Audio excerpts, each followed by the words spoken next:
நான்காவது forgiving love பார்த்தோம். அஞ்சாவது என்ஜூரிங் லவ்.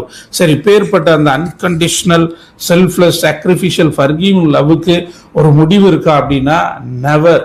அதுக்கு ஒரு எண்டே கிடையாது. என்ஜூரிங் லவ், நித்தியமாய் இருக்கக்கூடிய ஒரு அன்பு. மற்ற அன்பெல்லாம் ஒரு குறிப்பிட்ட காலம் வரை, தாய் பிள்ளை வளர்கிற வரை பிள்ளைக்கு அது அன்பு இருக்கும். அதுக்கப்புறம் குறைய துவங்கும். நட்புணர்வுகளிலும் நான் ஒன்று கொடுத்தா நீ ஒன்று எனக்கு கொடுக்கணும் என்ற எதிர்பார்ப்புள்ள ஒரு அன்பு.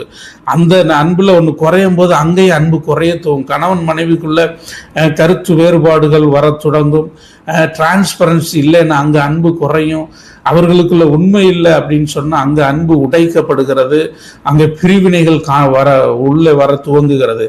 ஆனா இந்த அகாப்பேக்குள்ள சகலமும் இருக்கிறது. நீங்க இந்த அகாப்பே அன்பை அடிப்படையாய் கொண்டு இந்த ஈரோஸ் ஸ்டார்கே பிலியாவை தேடுவீர்கள் என்று சொன்னால், நட்பு உணர்வாய் இருக்கட்டும், காதல் உணர்வாய் இருக்கட்டும், தாய்மையின் அன்பாய், தகப்பன் மேல் இருக்கிற குடும்ப உறவினர்கள் மேல் இருக்கிற அன்பாய் இருந்தாலும் அதற்குள்ளே கிறிஸ்து இருப்பார் என்று சொன்னால், கிறிஸ்துவின் ஆலோசனையின்படி சுத்தமுள்ளதாய் உங்களுடைய அன்பு இருக்கும் என்று சொன்னால் நிச்சயமா இது உங்களுக்கு ஆசீர்வாதமாக இருக்கும். ஸோ பிப்ரவரி மாதத்தில் இருக்கிறோம். வேலண்டைன்ஸ் டே செலிப்ரேட் பண்ண போகிறோம். வேதத்தில் அநேக அன்புகளை நாம் பார்க்கிறோம். தாவீதுக்கும் யோனத்தானுக்கும் ஒரு நட்பு, பயங்கரமான பிரதர்லி லவ், ஒரு ஃப்ரெண்ட்ஷிப் லவ் இருந்துச்சு. அதில் பார்த்தீங்கன்னா தாவீது சொல்றாரு, ஸ்திரீகளின் சிநேகத்தை பார்க்கலும் உன்னுடையது அதிகமாக இருந்தது. ஒரு ஆண் பெண் மேல கொடுக்கிற காதல் உணர்வு, அந்த அன்பை விட இந்த ஃப்ரெண்ட்ஷிப் லவ் ரொம்ப அதிகமாக இருந்துச்சுன்னு தாவீது சொல்றாரு. இன்னும் ஒவ்வொரு அன்புமே உயர்ந்தது, மதிக்கப்படத்தக்கது தான்.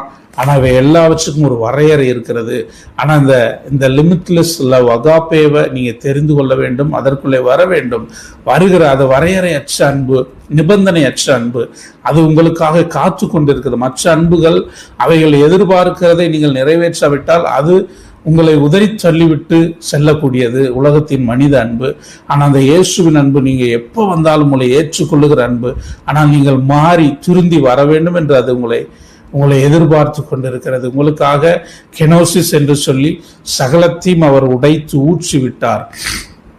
முழுவதையும், தன் ரத்தத்தையும், முழு ரத்தமும் சிலுவையில கடைசியா ஈட்டி எடுத்து குத்துகிற பொழுது தண்ணீரும் ரத்தமும் புறப்பட்டது என்று சொல்லப்பட்டிருக்கிறது.